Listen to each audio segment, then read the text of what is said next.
Ua ala ka lani, ua ala ka honua, ua ala ka uka, ua ala ke kai. Kahi aka la o ke aloha I hiki mai iau. E ala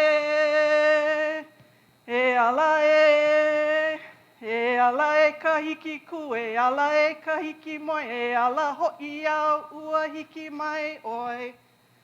Ua ala ka lani, ua ala ka honua, ua ala ka uka, ua ala ke kai. Kahi aka la o ke aloha I hiki mai iau. E ala e ala e ala e. Welcome everyone. What you just heard served its purpose, was to gather all and draw your attention.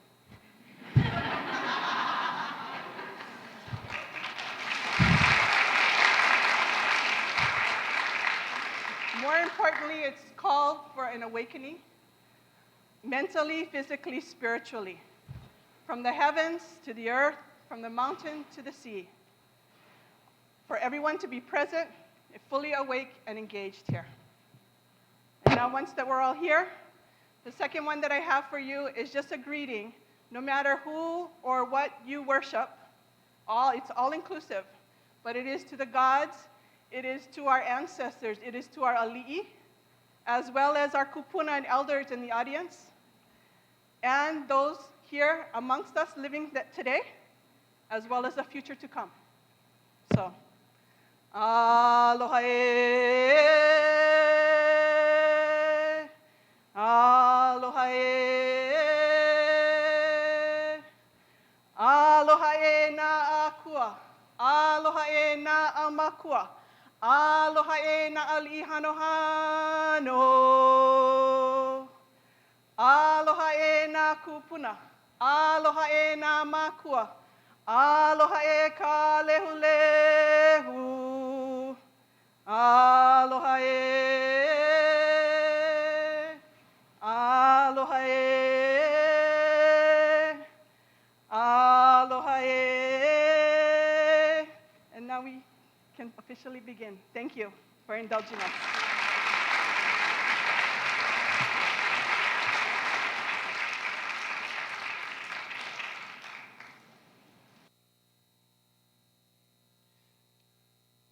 I would like to thank Ualani Ho'opai for that wonderful opening. Thank you so much. My name is Ed Fink. I'm the director of the Faculty Development Center, and it is my pleasure to introduce the president of our university, who in turn will introduce today's outstanding professor lecture. Dr. Mildred Garcia was appointed president of Cal State Fullerton in June of 2012. Previously, she served as president of Cal State Dominguez Hills, and prior to that, president of Berkeley College in New York and New Jersey. This event clearly falls into the category of a multicultural event. Dr. Garcia has a strong commitment to multicultural alliances. Her research books, publications, and presentations focus on the impact of equity in higher education policy and practice. Dr. Garcia received her Doctor of Education as well as her Master of Arts in Higher Education Administration from Teachers College, Columbia University, and a Master of Arts in Business Education, Higher Education from New York University. Please join me in welcoming to the stage California State University President Mildred Garcia.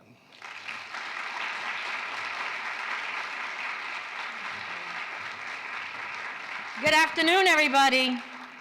Thank you, Dr. Fink. Thank you very, very much. And I'm going to say, first of all, thank you for that beautiful awakening and cultural celebration.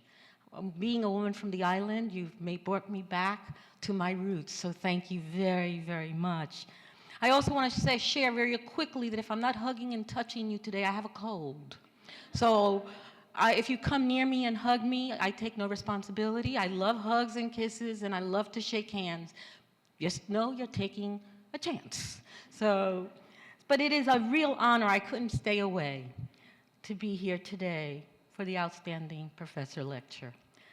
I really want to congratulate Dr. Sora Tanjasiri for receiving this very well-deserved award.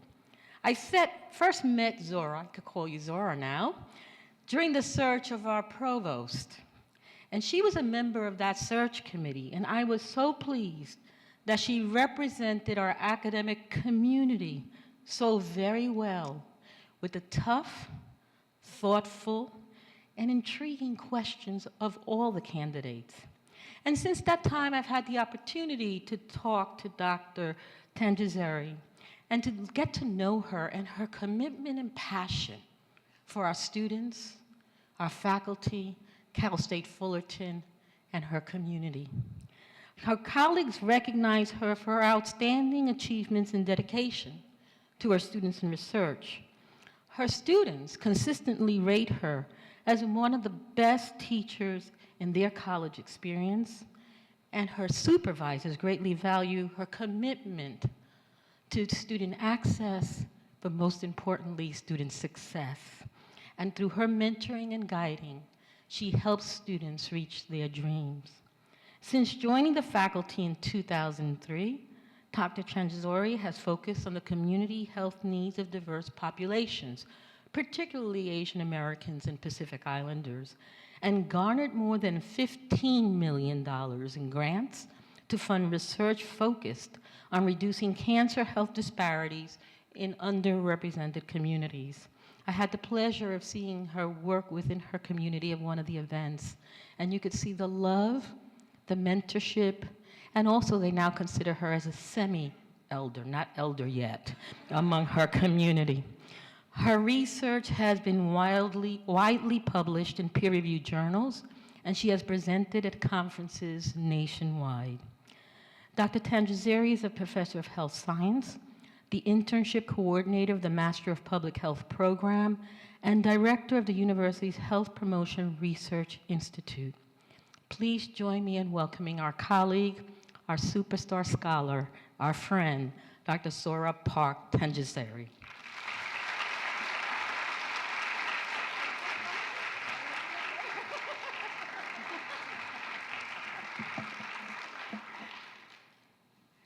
Thank you. Can you hear me? Thank you, Dr. Garcia, for that gracious introduction. And thank you to the countless people, many of them who are in the room, who conspired to submit a nomination on my behalf for this award, to the to the review committee for reviewing everything, and most importantly, to the colleagues, the students, the faculty, the staff, the community leaders, and collaborators in the audience.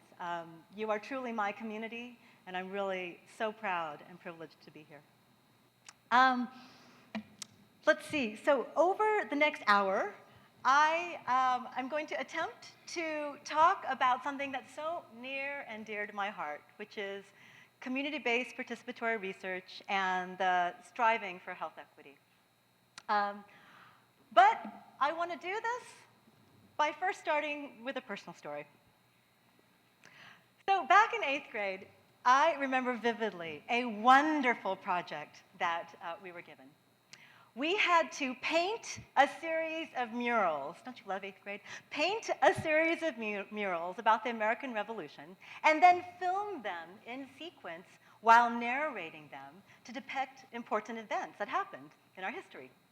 I thought, fabulous, because I'm good at this. I love it, and together with my team, we developed the entire project with me as the director. But wait, it gets worse. So I forgot to remember that when you film things, sound picks up, right? No matter who's talking. And so when we showed this film to the rest of the class, I was horrified to hear my loud voice over any narration barking orders at everyone. Oh, God. So what I learned is teamwork is hard, especially when you have a natural tendency towards bossiness, like myself. Okay, so fast forward. I've learned a few lessons over the years, and I want to talk to you about three things. First, the importance of collaboration, how essential it is to our everyday work as scholars and teachers. And in particular, how necessary it is to address health disparities and health equity. I want to talk about a framework for doing that, which is called community-based participatory research, or CBPR, which outlines an approach for developing long-term collaborations leading to innovations in populations. And finally, I want to share with you a few other painful lessons I've learned with the hopes of motivating us all to really think about health equity in our work and collaborate together to achieve it together. So, collaboration, CBPR, and achieving health equity in the future. Three things, 1 hour. I think I can do it. Okay, so a few more stories though, and then we'll get set. So the first one is that as a biochemistry undergrad, I got really lucky in life in two respects. Number one, realizing that actually medicine and basic science is not for me. Patient populations should be really grateful that I figured that out. And number two, that public health was my opportunity to combine a love of scientific discovery with a passion for impacts in populations of people. So I got really lucky. I also got lucky because after I graduated with my master's in public health, I went to work for 5 years in a small nonprofit clinic in Koreatown in Los Angeles called Koryo Health Foundation. And there I got to see public health in action, really primary prevention. We were doing tobacco education and cessation, prenatal education, sexual disease prevention, and hypertension prevention. I also got to see collaboration in all sorts of ways. For instance, I was lucky enough to see 3 small clinics, Koryo and 2 others, selflessly get together and collaborate to found a new clinic, one that eventually got federal 330 funding to serve the health and healthcare needs of Asians and Pacific Islanders in Los Angeles. And it was the synergy between those 3 small clinics that came together that contributed to the Asian Pacific Healthcare Venture and the strong organization it is today. At the same time, you know, when you work with people you love, sometimes you forget that the outside world isn't always like that. And so I had a hard lesson about the invisibility of our populations. In 1992, when the LA riots occurred, and Koryo, which was in the center of Koreatown, had to be evacuated for 1 week while we watched thousands of Korean businesses affected. They were absolutely closed because of the protesting, and unfortunately vandalized, looted, and even burned. And if you can imagine, in this 3 square mile area of Koreatown, the businesses' loss represented half of all the loss that was experienced through the LA riots.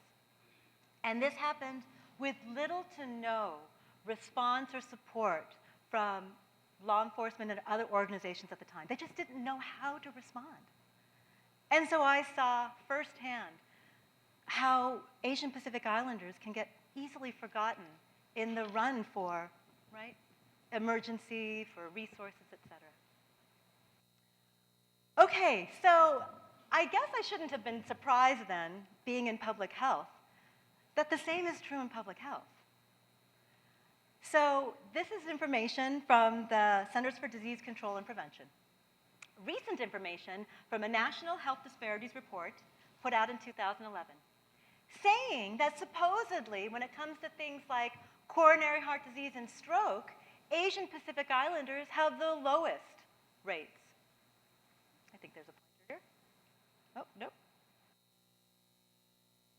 Okay, I won't play with it. So Asian Pacific Islanders, in terms of 77.1 per 100,000 is the rate for coronary heart disease, compared to 97.4 per 100,000, 134.2 per 100,000 for whites, and 161 per 100,000 for blacks.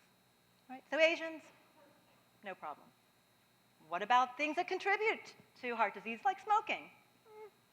No surprise, the exact same report says Asians have the lowest rates of smoking. So for males, these are youth aged 12 to 17, only 4.25% have reported smoking, compared to 8.2% of Hispanics, 11.3% of whites, and 16.7% of blacks. So in essence, Asians are the model minority, right? We're healthy, we're successful, we don't need support or services. Except looking at the data the wrong way. Here is the wrong way to look at the data. This is data from the California Department of Health Services. And it shows that when we talk about cancer, so cancer is my area of research, in terms of lung cancer rates, well, how do Asian Pacific Islanders fare? Are they healthy? Relatively, right? So it shows a rate of lung cancer of 32.9 per 100,000 compared to 55.2 per 100,000 for whites and 66.8 for African Americans. And the red line is the US target. That's where we want the rate of lung cancer to be, there or lower. So Asians, Pacific Islanders, no problem. Wrong way. Right way. It depends on what population you're looking at, right? So disaggregate the data and find the need. It's true that in terms of lung cancer, at least, Japanese might not have a need. But look at Southeast Asians like Laotians or Pacific Islanders like Guamanians, Native Hawaiians, or Samoans. Part of the reason why we're invisible, though, is because this data is difficult. The populations are small, and you can see by the asterisks that the estimates are unstable. We can't say with certainty that these are the rates. More research needs to be done. Welcome to the world of health disparities. What's a health disparity? We only have to turn to the National Institutes of Health to define it for us. It's really any difference in incidence, prevalence, mortality, or morbidity that leads to adverse health conditions existing among specific subpopulations in the United States. And hence, health disparity researchers include people like the basic scientists, clinical, social, and applied sciences to launch studies that focus on identifying, understanding, and ameliorating these differences in populations, with a particular focus on the invisible, right? On the underserved and disadvantaged. So the exciting thing is this is a growing area of research, and it's a growing area of funding. And groups like the recently founded in 2010 National Institute for Minority Health and Health Disparities was launched. And across the country, partnerships such as this one to eliminate health disparities have been undertaken. So I do not have enough time, nor would I want you to have you submit to a whole lecture on why health disparities exist. But I can tell you why they persist. Once we understand why they exist, why aren't people doing enough about it? Well, we can look at cancer research for an indication. In cancer research, we have a continuum of inquiry that starts with the basic sciences, right? In terms of the discovery of basic pathways and processes involved in cancer initiation and progression, all the way to the development of clinical and preventive innovations, right, to help individuals. Once that's done, the applied scientists come in. And they take those discoveries and apply them first to patients, delivering them, right? Patients are in healthcare settings, and then disseminating out to the communities. So why do health disparities persist? Because of the breakdown. And the breakdown is usually thought to happen between the basic sciences, when we're dealing with, right, animals, cells, et cetera, and then when we have to move them out, these innovations out into people. And so it's a breakdown in the translation of basic science innovations into therapeutic interventions or prevention for patients and populations. And I think many of us in the room have heard the term called, that it's really a breakdown from bench to bedside to curbside. There's another reason then why health disparities exist. It's because the people who can't access delivery and dissemination are the most disadvantaged of our populations. These are the people who don't have access to regular health care, preventive or primary or treatment, right? Who maybe because of language don't have access to basic information about health that's readily available.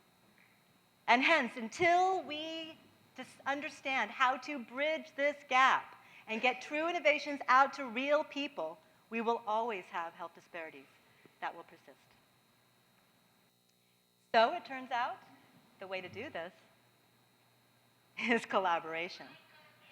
We need the people who come from the indivisible populations to come and tell us, what are we missing? What are we not seeing? And how can we address their needs? Collaborations with communities must be part of our research endeavor.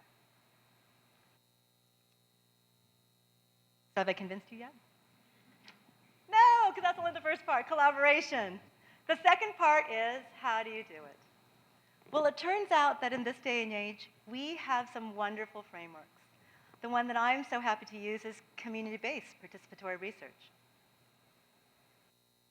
It is a collaborative approach that is based on close partnerships between communities and universities.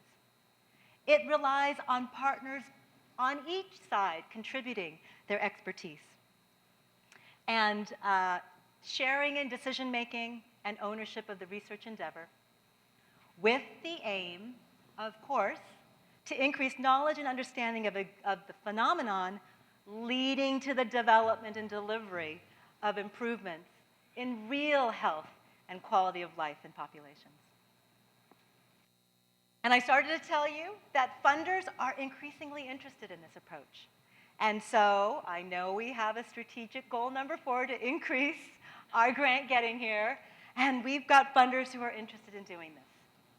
National Cancer Institute, Centers for Disease Control and Prevention, California Breast Cancer Research Program. But they don't want us to change the way the actual science behind things. So for instance, as a behavioral scientist, I was trained, before I even found CBPR, in basic public health techniques. And it turns out, in CBPR, it's just using that in a collaborative manner. So as a public health researcher, I still do things that I'm trained at, like needs assessment, identifying methods, intervention design, implementation, data collection, analyses, and dissemination. These are all core efforts that, as a dissemination researcher, I use in the effort of CBPR. So what I would like to do now is tell you two more stories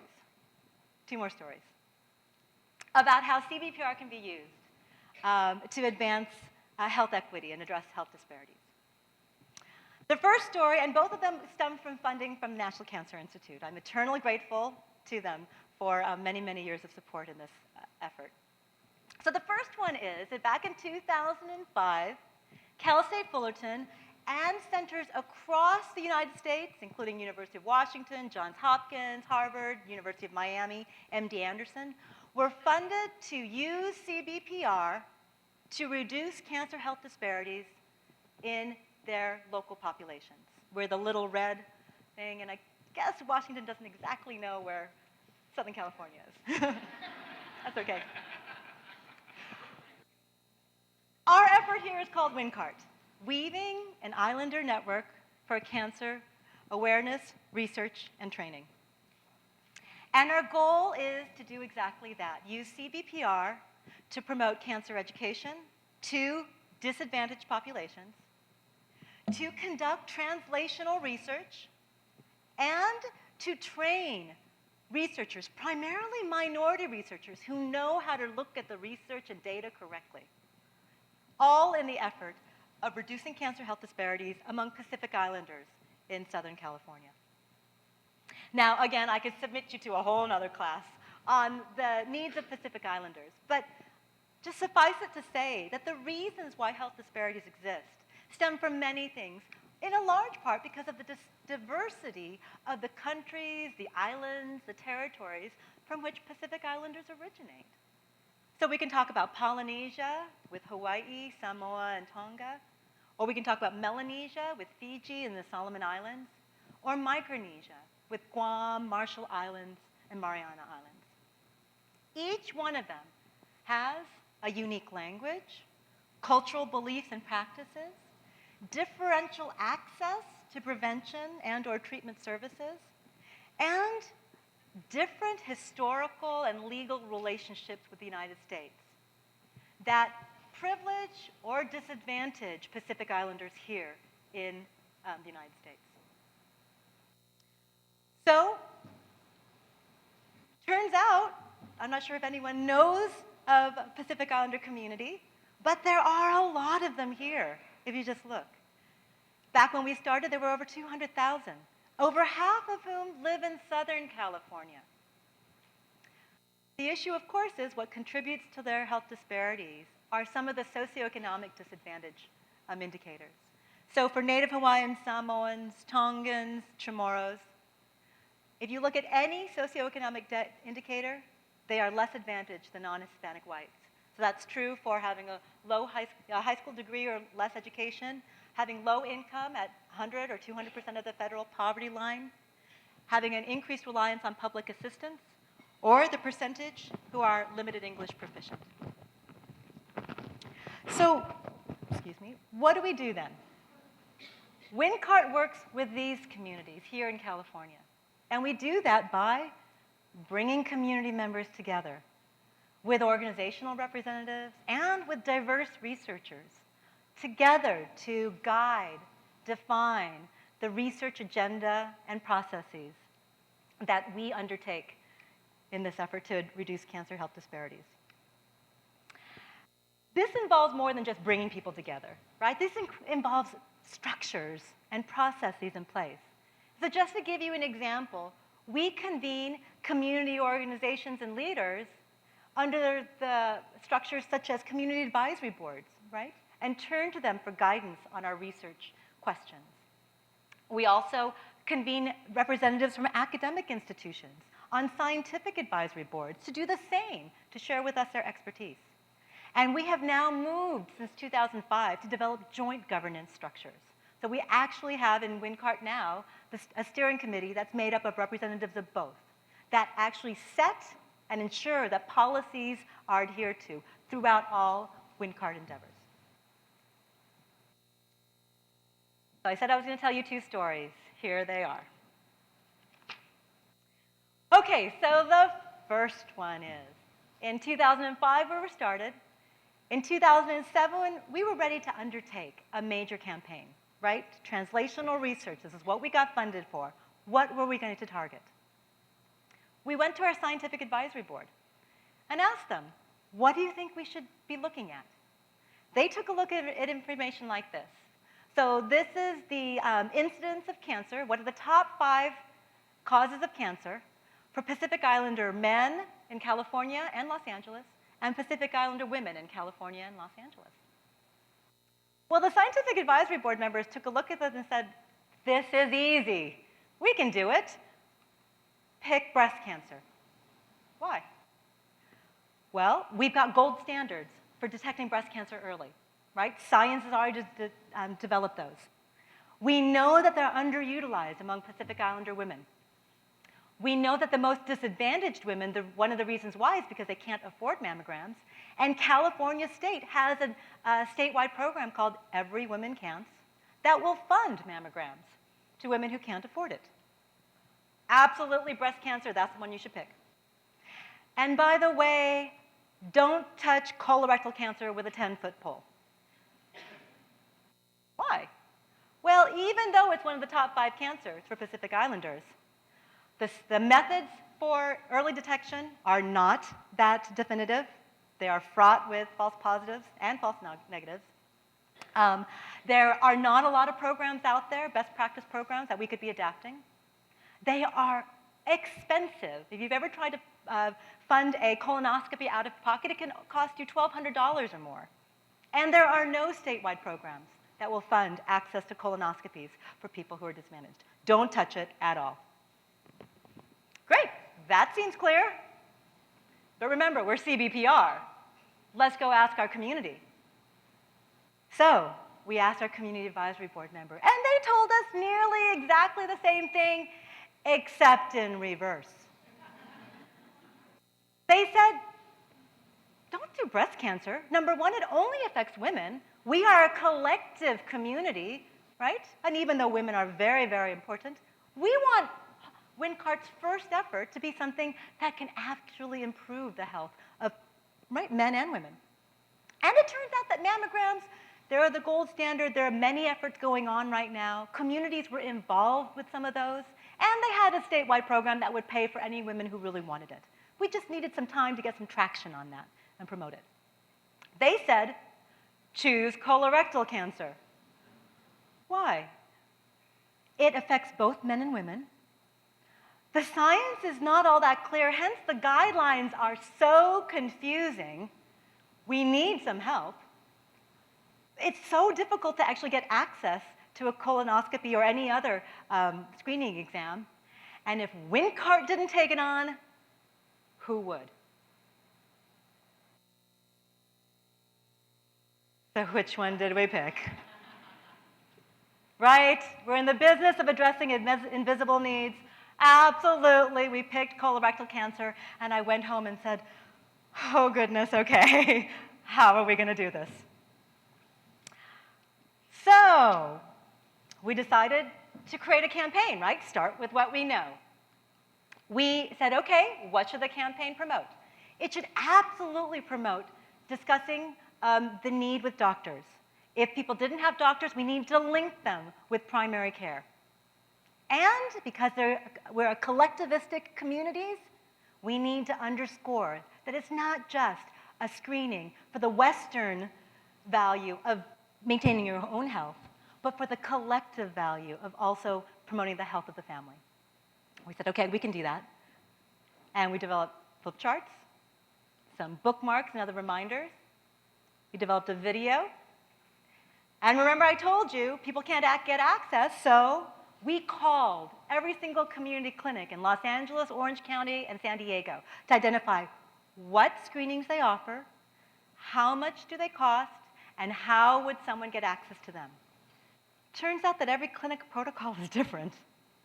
And because we knew that the gold standard, the colonoscopy, was out of reach, we forged a relationship with St. Joseph's Hospital of Orange, their cancer prevention and treatment center, to actually negotiate for free colonoscopies, a certain number a year for people who need it.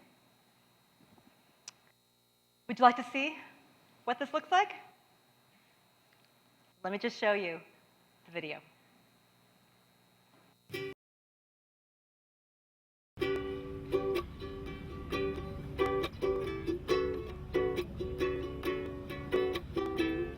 Here in the United States, Pacific Islanders experience a much higher rate of cancer deaths than nearly all other race ethnic groups. You say to yourself, wake up, you've got cancer. Face it. Experts attribute this to a change in lifestyle that includes poor diet and lack of exercise and not getting regular cancer screenings. As a Pacific Islander, prevention and early detection are key elements to reducing your risk for cancer. It's up to you to make a difference in your life, the lives of your family, and your community. I'm a cancer survivor, 18 years. I've been caretaker of a lot of Hawaiian people and my kupuna auntie that passed away. The main way for you to beat the odds when it comes to colorectal cancer is prevention and early detection. Colorectal cancer can be prevented in 9 out of 10 cases through early detection. Doctors recommend adults 50 years and older get screened. Screening tests include the fecal occult blood test, double contrast barium enema, a colonoscopy, or sigmoidoscopy. important steps to take care of your health. Most of my friends that I've met and talked to, I try to encourage them to really go have your annual physical every year. Something wrong with you, just go in. Because an early detection can really save your life. Early detection saved my life, and so it can save many, many lives. There's no need for fear. It's also, important, I think, to, help one another to make sure that, my wife always helps to make sure I'm eating healthy and exercising and encouraging me to be active. It's a trickling effect. You take care of the individual, that takes care of the family, that takes care of the community, which in return takes care of the culture. I think lessons learned for myself is that in order to do that, especially being a father, that I need to start taking care of myself. Family in our cultures as a Marshallese, we consider family not just the mom, dad, and the kids, but it's including grandma, second cousin, first cousin. It's almost like the whole village. They're your family. And they take good care of their health, like eating healthy, and also going to see the doctor. That way they could live a longer life. Okay, looks fine. Prevention and early detection of colorectal cancer is key for our Pacific Islander communities. Ask your health provider what screening tests are recommended for you, and get screened today for the health of yourself and for your family. I'm a doctor. I'm actually an oncologist, and I'm also, though, a father of a beautiful little 6-month-old baby, and a husband, and a brother, and an uncle, and all of those wonderful things. And I would encourage all of you to, go and see your doctor and to, live a healthy life. One of the unanticipated outcomes of CBPR is things like resources that you never knew you had. This video was actually made for free through an introduction by Dr. Gail Love in the School of Communication. She introduced us to Royce Multimedia.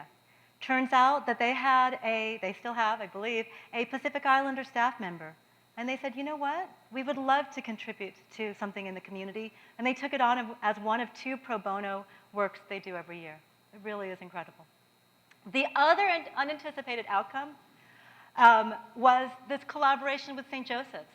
Once they realized what the needs were in the community, they not only helped to establish a memorandum of understanding that led to the access to colonoscopies, but they said, you know what, we can do more. In 2010, when the American Recovery and Reinvestment Act, or ARA funding, came available, they said, do you want to collaborate? We said, yeah. We submitted a proposal that got funded to hire the first Asian Pacific Islander health navigator at St. Joseph's. That person went on to collaborate with the community partners in launching the colorectal campaign to many of our communities, and also through the network of cancer community hospitals nationwide, actually spearheaded the development of a cultural competence webinar to educate others about the invisible needs in terms of cancer among Pacific Islanders, right? You can't even dream these things up when you first start getting started, but through collaboration, we can do it. Okay, so that was story number 1. Story number 2 is a gap, and it's called What About Prevention? So in 2006, 2007, 2008, we were so focused on early detection that our communities finally came to us and said, you know, our community members are dying before we can even get to them for early detection. What about primary prevention? To stop the disease from even happening, we need to be doing more there. So we said, you're absolutely right. What should we do? After a series of meetings, we designed, proposed, and got funded a 2-year study from the National Institute of Child Health and Human Development to assess obesity, physical activity, and nutrition among Pacific Islander youth, again, in the Windcart, Southern California area. And the aims were really modest. We knew we had worked with adults and it could be successful. But what about youth? Let's do a feasibility study. Can we actually get youth to be involved and partner with us in research? Number one. Number two, if we can do that, can we start estimating, getting some of that invisible data around obesity, physical activity, caloric intake in this important population? And then finally, can we delve a little further into some of the factors, specifically around physical activity, knowing that maybe down the line we wanted to try and do something around that? And here are some of the pictures of meetings, our interactions with youth, getting measurements, et cetera. So, of course, I'm going to share with you some successes so you kind of know where this was going. We were actually able to absolutely show that this is feasible. When we approached youth to participate in research, 65% of them agreed. And they said, yeah, we'll be involved in your rather data-heavy protocols. And they're so data-heavy that once the 65% came in, 100% of them agreed and successfully completed our height and weight measures. 100% of them completed knowledge, attitude, behavior questionnaires. 99% of them completed nutrition, the food frequency questionnaires. And 88% of them agreed and were successful to wear an accelerometer that's put on at the trunk for 7 days to generate at least 4 days of usable data on physical activity, intensity, and duration. Right? Wow, that's a lot. And we realized the course of 2 years, actually it ended up being 3 because we had a no-cost extension, 3 years of funding and all these meetings, we realized that one of the reasons why we were so successful in the feasibility is because the researchers learned from communities about going out and partnering where youth were, in the community centers, in the churches, in the after-school programs, and yes, even outside the island market in San Diego, that was owned by the uncle of one of the youth participants, where we are taking height and weight measures and administering all of these data collection efforts. It was incredible and eye-opening, I know, for us. And yes, without showing you a lot of the data, we confirmed that obesity and caloric intake is very high, and physical activity levels are not nearly where they need to be in order to promote health and long life. So one of the hallmarks of CBPR is after you collect the data, you share it back with the people who have helped you get it. And through a series of community report backs, we said, now what do you want to do? Well, the community said, well, actually, you know what? We don't want to wait for the next study. That takes too long, too many years. We want to do something now. And in 2010, launched the first of what has become an annual Native Hawaiian and Pacific Islander youth health and fitness event up at UCLA. Community members and leaders reached out and got funding from the California Endowment and partnered with the White House Initiative on Asian Americans and Pacific Islanders. Incredible to launch this, bringing youth and families to this event every year to promote knowledge, fun, right, attitudes around physical activity. And yes, I think that's Jillian Michaels, some Biggest Loser, who was the keynote speaker at the first event. She's not going to come if I invite her, right? She comes because of the amazing things that communities can do. Well, we here at WingCart thought, well, you know what? We still need to be doing things. What can we do to promote a portable, easy physical activity effort, right, to disseminate throughout the year to communities? And we ended up developing something called Let's Move.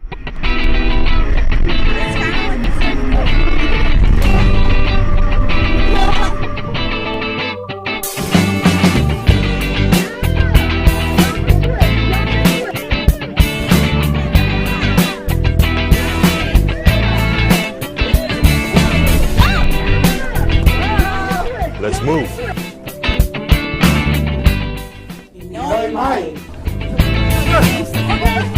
Nihita Fantalantem. Tao ngao ngao eh.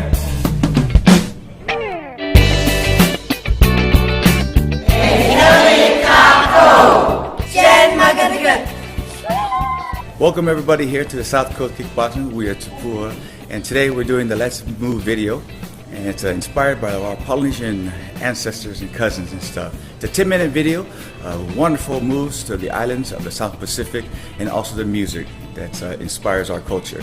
So I want you to check it out. I hope you enjoy it and stuff, and also get up and let's move. Thank you very much for your time. God bless. Here we go. We're going to start with a simple side step, step, touch. Step, touch, step, touch.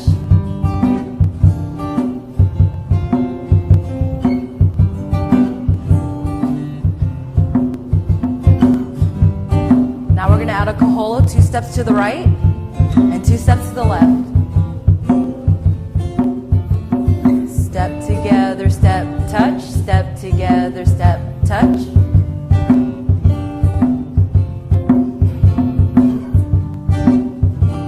Add our hand motion, a wind motion above the head. Right hand, left hand.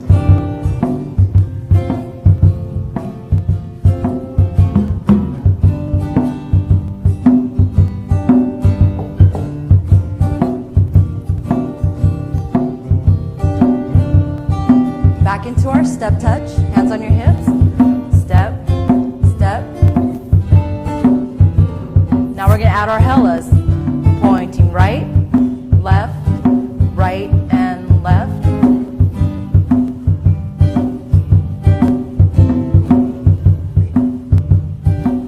Adding our hands, going out, chest, up to your chest, out, chest, up, chest.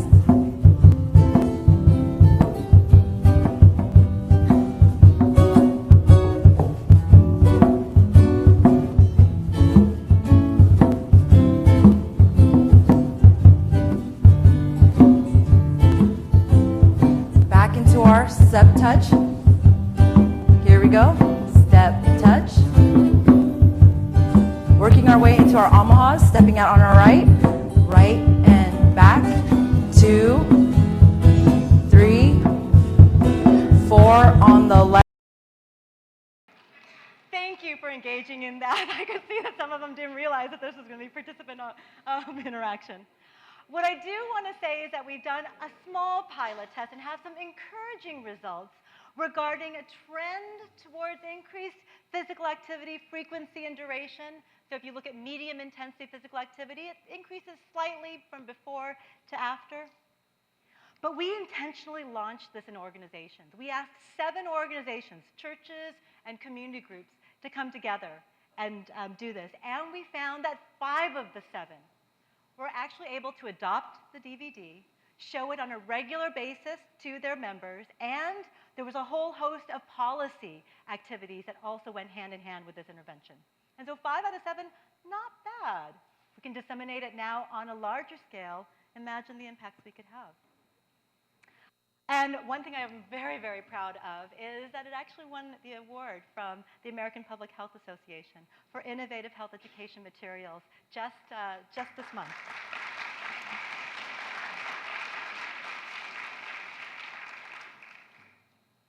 So I hope I've convinced you of my second fact, that CBPR can forge long-term collaborations that can lead to really amazing expected and unexpected innovations and outcomes. Okay, so we're almost done.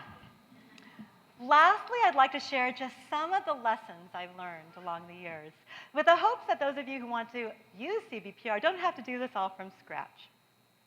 So the first is that CBPR is founded, like I've said, on the principle of shared power. Shared power doesn't mean that you just ask communities to participate. Can we just go out and recruit people? But that the communities who you're working with are actually working on the same level as the researchers, right? And funders are more and more requiring this in the form of multiple or shared principal investigators. I have been so lucky in my career. In nearly every study I've done, it has involved a shared principal investigator. Some from universities, like Dr. Alan Hubble from UCI, Dr. Margie Kugawa-Singer from UCLA, and Dr. Paula Hialani Palmer from Claremont Graduate University. but many have included as shared principal investigators people from the community, including Lola Sablon Santos from Guam Communications Network, Rod Liu from Asian Pacific Partners for Empowerment, Advocacy, and Leadership, and Marianne Fu from the Orange County Asian Pacific Islander Community Alliance. That's a lot of acronyms. So what have I learned? Well, remember, I have a tendency towards bossiness. So what I've really learned to be successful is to listen and engage. And it's not easy, for me at least. So in the words of Dave Nakashima, someone who's a dear friend of mine, he says, Sora, just tell yourself, wait. And remember, that stands for, why am I talking? Right? I try to practice waiting in all the research that I do, because that's where a lot of the interesting innovations happen. There's another principle of CBPR that's at the core, and I've talked about, is that principle of co-learning, that together we share our different expertise, right? So that we're smarter as a whole than as parts. Well, I've learned through many, many experiences, this doesn't just happen when you bring a bunch of people in a room like this, right, together. It has to be facilitated. And so through countless meetings, retreats, and events, that's where you bring the research collaborators together to share, to discuss, to decide, and then to plan. All of that happens in spaces where we can come together. The cool thing is that when that happens, it's true, everyone's capacities start to increase. When I started in this endeavor, I had never met a Pacific Islander cancer survivor except for one, Kai-Vi Pang, who was involved in the founding of the initial WinCart. But I got invited to things like major cancer survivorship events, where I got to see the people that my research was impacting. You know, that is priceless. And in turn, we got to do things like create the Health Navigator program with our API navigator, Leilani Beck, working with our community organizations on colorectal cancer education.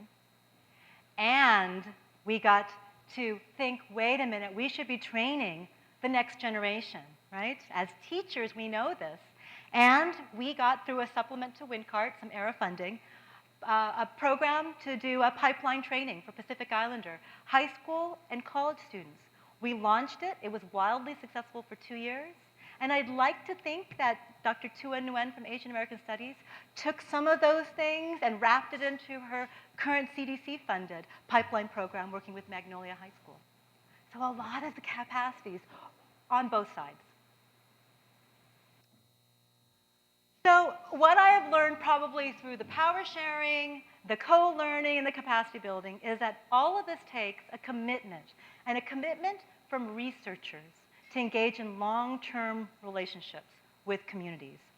We're not just going in there to collect data, but we're trying to actually impact true change. So I'm going to use Marianne Fu as the example. She knows where this is going because we talked about this before. Turns out that Marianne and I, and then many times that we've hung out together, said, you know, CBPR is kind of like getting married. There are phases to the relationship. So many of you have probably already heard this, but the first time I met Marianne, she stopped me in the halls of UCLA and asked if I wanted to be set up on a date. I must have looked really desperate. Probably. I said, no, thank you, but by the way, who are you? So she said, I'm Marianne Fu, right? I'm interested in Asian Pacific Islander health. And it turned out that we actually shared a lot of things in common. For instance, we were both working in the community, in clinics, in Long Beach and in Los Angeles. We were both contributing to something called the California Asian Pacific Islander Tobacco Education Network. And through all of these interactions, we got to know each other and realized we've got shared values, shared visions, and a desire to make change. She's way more successful than me, and soon after we were dating, she said, you know what? I've been thinking about starting a nonprofit organization in Orange County. I'm like, okay, you can just do that? She's like, yeah. I want to do that because Asian Pacific Islanders in the county were invisible. So I said, okay, I'll join that effort. And together we were able to start Okathica. And I'm like, wow, you can actually do it, Marianne, you're a god. And then, well, since we're now committed, let's start conceiving some things together. I'm talking programs, people. And so we started WingCart together. We started the Promoting Access to Health for Pacific Islanders and Southeast Asians, funded by CDC, and the Life is Precious Hmong Breast Health Study, funded by the California Breast Cancer Research Program. And many of those are still going on today. If the funding's ended, unexpected things have happened that continue to make impacts in the community. And I thought, great, now we're at the parenting, where we could just look over the projects and just make sure they're running well. But no, we did have to get pregnant along the way. And the beauty of the story is that now our kids are close friends. My son loves her son, Matthew, and who is now actually in high school with my daughter. And so we've got all sorts of opportunities, right, to share in important things to each of us, not just work anymore. And that's an amazing, amazing story to share. Some of you, though, because I can see some fatigue setting in your eyes, it's almost done, will say, well, isn't that the challenge of CBPR? Is that it takes a long time to establish, initiate, maintain, sustain relationships and projects. And that's absolutely true. This is a challenge. There are many other challenges to us as academics. They include, for example, I'm a public health researcher, but I need to be flexible in my research designs and methods. And when I don't have the expertise, when I get asked to do something outside of my expertise, I need to find the people who do. And I'm so blessed that I've been able to go to many of you in the audience and ask, would you be interested, please? And everyone's like, absolutely. What's going on? How can I help? Right? But it is a challenge for many of us.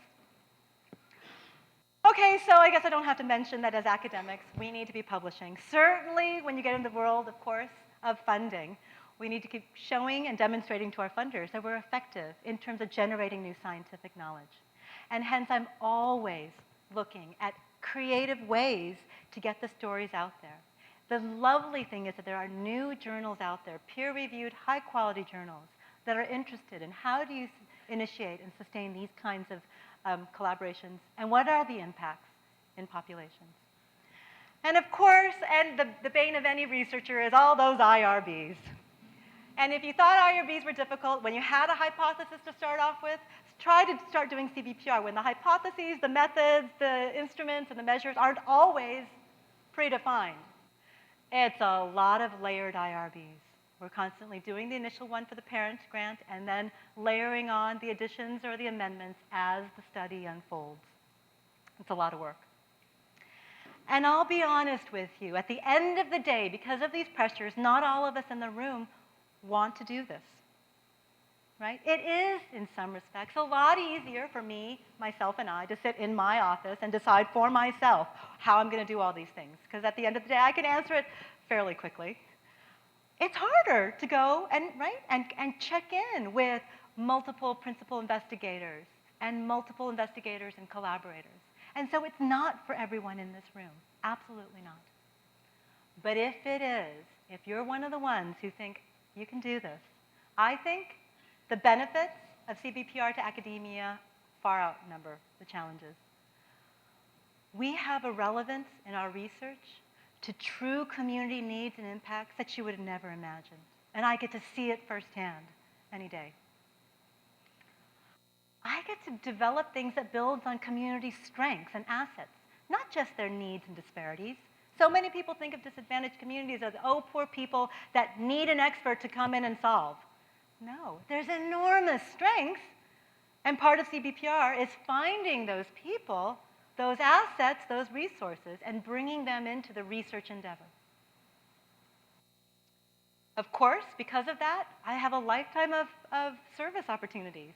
on the board, as long as Marianne would have me, of OCAPICA, as well as on the St. Joseph Health System Community Partnership Fund and the Susan G. Komen Foundation, and so many other service opportunities. I don't need to look for them, and I get the benefit of working with organizations that believe in the things that I believe in too. Again, things like that leverage resources beyond the walls of academia and beyond the walls of any funder could ever imagine.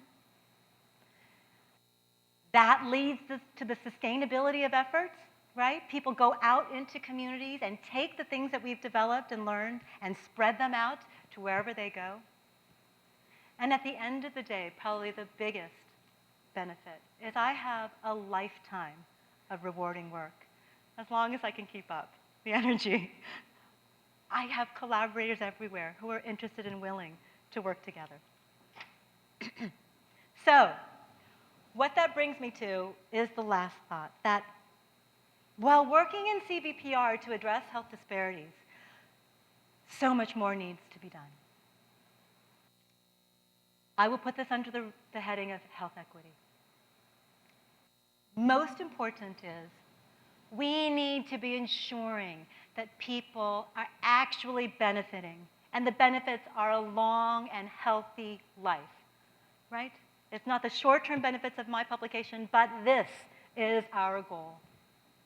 And the way to do it is to find the communities that are most disadvantaged, right? And engage in these collaborations. And the disadvantage can come from race or ethnicity, but also from gender, disability, income, sexual orientation, neighborhood, social conditions, and so many more. There are so many communities, right? So much potential for the work that we can do. And when we find them, or they find us, we need to work not to give a leg up to everyone. I mean, I know we're in academia and we believe in equality, but giving a leg up doesn't recognize that people start at different levels of need, right? We need to be working with the people who need the real health outcomes. We need to be working for equity and invest our resources in the people and the communities that need us most. Get them to a place where they can actually enjoy health and life. Can you imagine a world of health equity? It will take all of us working collectively with those communities. All of us, the basic scientists, the social scientists, the applied and clinical scientists, all of us working collaboratively with each other and out there with the world. Imagine what we can attain. I want to be part of that future. I hope you do too.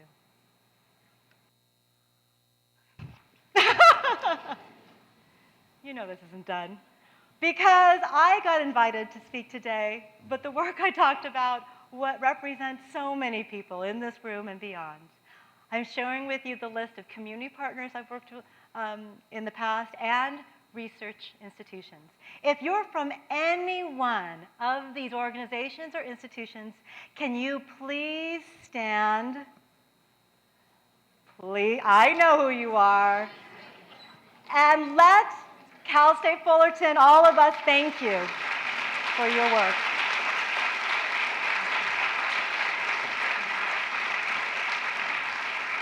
I would be remiss if I didn't also recognize some, this is not a complete list, of the past and present staff members who have worked specifically with me and my bossiness to help ensure that the collaboration that we are involved in are fruitful, that we can identify and overcome challenges, and we can work towards success.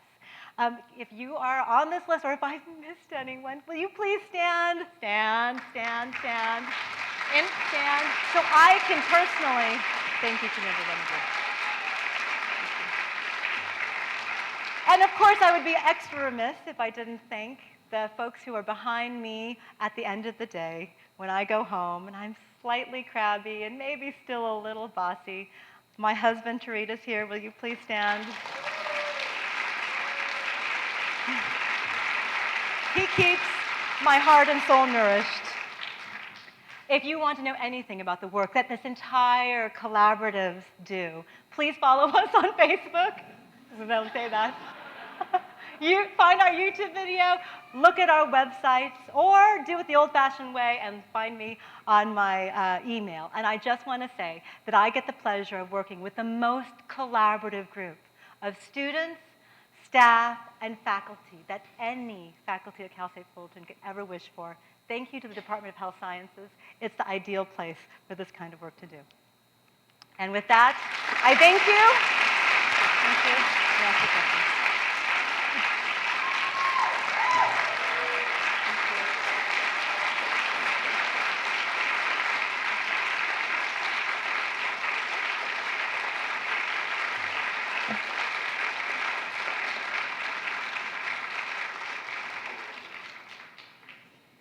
Actually, am I supposed to take questions? Or should I just leave you and not have to answer anything? Oh, thank you, Andy. God, I feel like I'm running. Oh, this is awesome. Thank you very much. Oh, am I going? Oh, I'm not. Oh, good. I'm not going? So I said she was a superstar scholar, but she's also a superstar faculty member. And she is the epitome of what we call high-impact practices. This is the woman that's our role model. And I want to thank her on behalf of everyone in the room for the fabulous, impactful, really important work that she is doing within our communities. She is the person that signifies what we're trying to do with our strategic plan. And on behalf of all of us, a small token, monetary token, for you to do whatever you need to do in your important work. And on behalf of all of us, let's once again thank Dr. Sora Park Tanjasiri. I think I'm done, right? Now you can. And there are refreshments. There are refreshments for everybody to come and talk to her and learn so much from her. Thank you, everyone.